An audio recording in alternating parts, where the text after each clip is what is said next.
태호야, 너, 이 반지, 진짜 훔친 거 아니지? 스승님의 목소리가 떨리고 있었다. 전주 한옥마을의 작은 공방, 형광등 아래 놓인 유리 진열장 안에는 있어야 할 12돈짜리 순금 비녀가 사라지고 없었다. 태호는 아무 말도 하지 못했다. 그의 등 뒤에서 친형제처럼 자란 준호가 경찰에게 조용히 손짓하고 있었다는 것을 그때는 알지 못했다. 1시간 전만 해도 세상은 평범했다.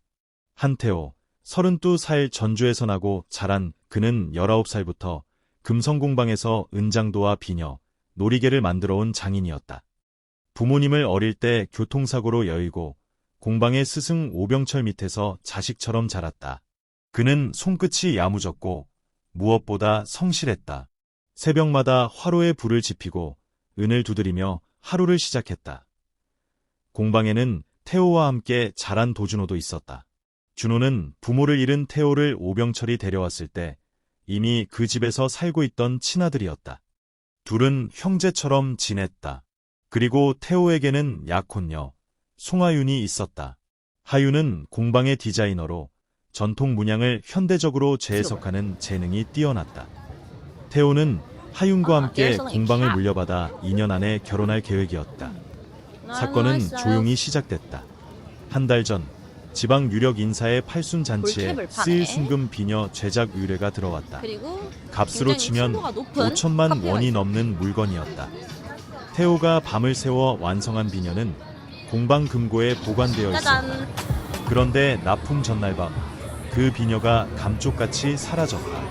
그리고 공방 CCTV에는 이상하게도 그날 새벽에만 녹화 기록이 없었다. 경찰이 도착했을 때 준호는 이미 모든 준비를 마친 뒤였다. 형이 그날 새벽에 혼자 공방에 있었던 거 제가 봤어요. 준호가 형사에게 말했다. 태호는 귀를 의심해. 준호야, 무슨 소리야. 나는 그날 집에. 하지만 그의 알리바이를 증명해줄 사람은 아무도 없었다. 하윤조차 고개를 숙인 채 아무 말도 하지 않았다. 수사는 길지 않았다. 결정적 증거는 없었지만 정황은 모두 태호를 가리켰다. 그의 지인이 묻은 작업도구, 그날 새벽 홀로 남았던 정황, 그리고 준호의 증거, 기소까지는 가지 않았지만 전주 장인사회에서 태호의 이름은 이미 도둑으로 낙인 찍혔다. 스승 오병철은 그를 공방에서 내쫓았다. 미안하다, 태호야. 하지만 나도 어쩔 수가 없다. 그 말이 이상하다는 것을 태호는 그때 눈치채지 못했다. 왜 스승님이 어쩔 수 없다고 했는지. 그는 그저 자신이 믿었던 모든 것이 무너지는 소리만 들었을 뿐이었다. 하윤은 파혼을 통보하며 반지를 돌려주었다. 미안해, 태호씨.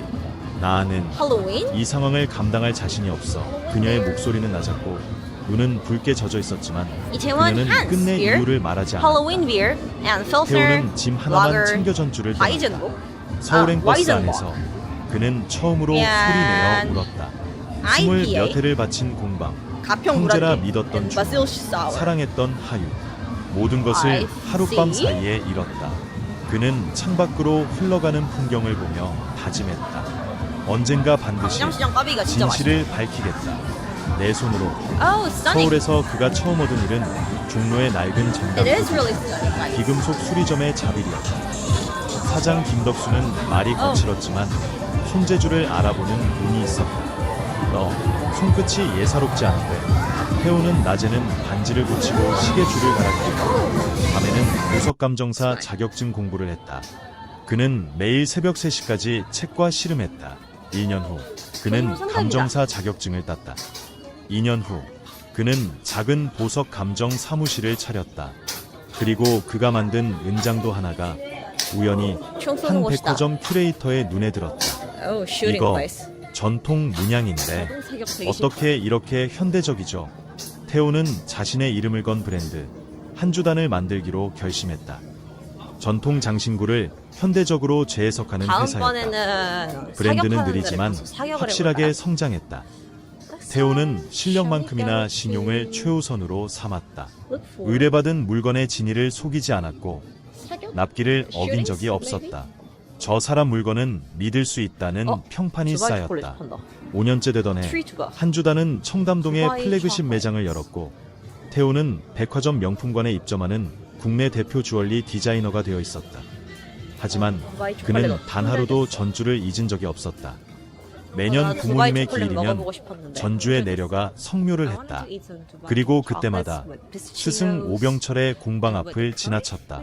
간판은 낡아 있었고 유리창 너머로 보이는 공방은 예전보다 훨씬 초라해져 있었다. 준호와 하윤이 결혼했다는 소식은 건너 들어 알고 있었다. 7년째 되던 해봄 뜻밖의 게임이요? 연락이 왔다. 농구 준호였다. 태호 형, 어딘가에 아니, 있지 않을까? 대표님, 게임 같은 게? 드릴 말씀이 있습니다. 태호는 잠시 망설이다 전화를 받았다. 준호의 목소리는 예전과 달리 잔뜩 지쳐 있었다. 공방이 2,000원에 한 망하게 생겼어요. 아버지가 많이 오케이. 편찮으시고요. 형한테 이런 부탁할 자격 없다는 거 알지만 태호는 전주로 내려갔다. 공방은 기억보다 훨씬 낡아 있었다. 오병철은 병상에 누워 있었고 하윤은 그 곁을 지키고 있었다. 태호를 본 하윤의 눈에서 눈물이 왈칵 쏟아졌다. 태호 씨, 미안해요. 정말 미안해요. 태호는 담담하게 물었다. 7년 전 그날 무슨 일이 있었는지 이제는 말해줄 수 있어. 하윤은 오랫동안 참아온 이야기를 꺼냈다. 그 비녀는 도둑 맞은 게 아니었어요. 스승님이 직접 빼돌린 거예요. 보험금 때문에. 태호의 눈이 커졌다. 무슨 소리야? 하윤이 떨리는 목소리로 이었다. 공방이 몇 년째 적자였어요. 스승님은 고가의 물건을 도난당한 것처럼 꾸며서 보험금을 타내려 했어요.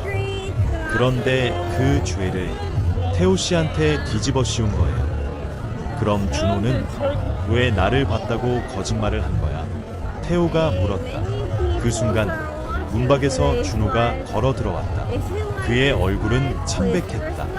형, 그때 우리 엄마가 신장 이식이 급했어요. 수술비가 없었는데 아버지가 그러셨어요. 형한테 죄를 씌우면 보험금도 나오고 엄마 수술비도 마련해주겠다고. 저는 엄마를 살리고 싶었어요. 태호는 온몸에 힘이 빠지는 것을 느꼈다. 배신의 뒤에는 언제나 이유가 있었지만 그 이유가 이토록 무거울 줄은 몰랐다. 그럼 하윤 씨는 왜 나한테 사실대로 말해주지 않았어? 하윤이 고개를 떨궜다. 저도 알고 있었어요. 하지만 스승님이 제 아버지 사업대출의 보증인이셨어요. 제가 입을 열면 저희 아버지까지 무너질 상황이었어요. 태호는 침묵했다. 오랜 시간 그는 준호와 하윤을 원망하며 살아왔다. 하지만 이제 그는 알게 되었다. 진짜 가해자는 단 한 사람, 오병철뿐이었다는 것을. 그는 병상에 누운 스승을 바라보았다. 한때 아버지처럼 여겼던 사람. 그 눈은 이제 늙고 초췌했지만 여전히 죄책감보다는 두려움이 먼저 서려 있었다. 스승님, 태호가 낮은 목소리로 불렀다. 오병철은 눈을 피했다. 저를 왜 그렇게까지 하셨어요? 저도 아들처럼 키우셨잖아요. 오병철은 한참 후에야 입을 열었다. 내가 너무 재능이 있었다. 준호보다 뛰어났어. 언젠가 이 공방이 내 것이 될까봐 나는 두려웠다. 한마디에 태호는 7년간 품어온 분노가 허무하게 부서지는 것을 느꼈다. 재능에 대한 질투와 두려움, 그것이 한 사람의 인생을 통째로 무너뜨린 이유였다. 태호는 잠시 눈을 감았다가 다시 떴다. 저는 스승님을 감옥에 보낼 수도 있어. 보험 사기, 무고죄, 증거는 충분해요. 오병철의 얼굴에 두려움이 스쳤다. 준호와 하윤도 숨을 죽였다. 태호는 말을 이었다. 하지만 그러지 않을 겁니다. 대신 보험사에는 사실대로 알릴 거예요. 제 이름의 누명은 벗겨야 하니까요. 그건 스승님이 아니라 제 부모님 명예를 위한 일이기도 해요. 그 말에 준호가 놀라 물었다. 부모님이요? 그게 무슨... 태호는 오랫동안 묻어두었던 이야기를 꺼냈다. 우리 부모님이 돌아가신 교통사고, 그거 스승님 공방 배달 트럭이었어요. 그날 이후로 스승님은 저를 거두면서 죄책감을 씻으려 하셨겠죠. 근데 그 죄책감이 결국 질투로 바뀐 거예요. 공방 안에 무거운 침묵이 흘렀다. 하윤이 울음을 삼키며 물었다. 그걸 언제부터 알고 있었어요? 태호가 담담하게 답했다. 3년 전에요. 서울에서 우연히 그때 사고 기록을 찾아봤어요. 그런데도 스승님한테 아무 말 안 한 건 그래도 저를 키워주신 은혜가 있으니까요. 그의 말에 오병철은 결국 눈물을 보였다. 태호야, 나는 너를 볼 때마다 죽은 내 부모한테 진 죄와 내 아들보다 뛰어난 내 재주를 동시에 봐야 했다. 그게 나를 괴물로 만들었어. 태호는 잠시 침묵하다 답했다. 괴물이 아니라 그냥 약한 사람이었던 거예요. 며칠 후 태호는 보험사와 경찰에 진실을 전달했다. 스승 오병철은 보험 사기 혐의로 조사를 받았지만 태호는 탄원서를 냈다. 고령과 지병, 그리고 오랜 세월 그가 베푼 양육의 은혜를 참작해 달라는 내용이었다. 결국 오병철은 실형 대신 집행유예를 받았다. 대신 그는 공방문을 영구히 닫아야 했다. 태호는 준호의 어머니 수술비도 조용히 지원했다. 이건 준호 너를 위한 게 아니야. 그때 어린내가 감당하기엔 너무 무거운 짐이었다는 걸 이제는 알아서야. 준호는 고개를 숙인 채 오랫동안 말을 잇지 못했다. 형, 정말 미안했어요. 그리고 고마워요. 하윤과는 다시 예전으로 돌아갈 수 없었다. 짜잔. 태호는 그녀에게 말했다. 미워하지 않아. 그때 하윤 씨도 지킬 게 있었으니까. 역전 근데 할머니겠죠. 우리가 다시 사랑할 수는 여기가 없을 것 같아. 소위부터 사람이 그 7년의 많은 시간이 곳이에요. 너무 많은 걸 바꿔놨어. 하윤은 고개를 끄덕이며 조용히 아이고, 내 눈물을 다리. 닦았다. 여기서 뭘 그래도 파는지 볼까? 고마워요. 태호 태호 씨, 이해해줘서 명란 이해해요. 버터구이? 태호는 전주 날씨알 한옥마을에 주먹밥. 새로운 공방을 오 열었다. 비싼데. 이름은 한주단 전주점이 It's 아니라 quite expensive. 그의 I don't 부모님의 know 이름을 how 딴 동인공방이었다. they 그는 그곳에서 give us, 형편이 but anyway. 어려운 청년 장인들에게 무료로 기술을 The menu 가르쳤다. is quite 준호도 expensive, 그중 I think. 한 명이었다. 이제 Pepperoni 그는 pizza 형이 and 아니라 cheese crust pizza. 제자로서 It is 처음부터 다시 망치를 잡는 법을 17,000 배웠다. 개업식 하몬 날 들기름 태호는 자신이 fried 만든 eggs. 금장도 하나를 공방 16,000 주머니에 won. 걸어두었다. 그 1, 2, 옆에는 3, 4, 작은 5, 문구가 6, 새겨져 7, 있었다. 8. 진실은 eight. 늦게 올 수는 있어도 Anyway. 결코 사라지지 않는다.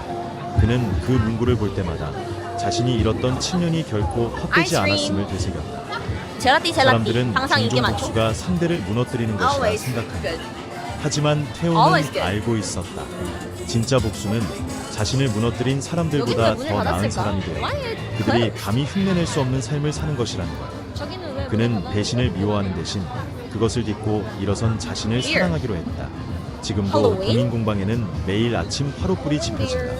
그리고 그 불빛 아래 젊은 이채원 장인들이 Hans 망치를 beer, 두드리며 Halloween 전통을 beer 이어가고 and 있다. Pilsner 세월이 lager, 흘러도 변하지 않는 것은 Weizenburg, 결국 진심을 Weizenburg. 다해 두드린 쇠붙이만이 은장도가 될 수 and 있다는 사실을 그 IPA. 작은 불꽃이 조용히 증언하고 가평 있었다. 물안개.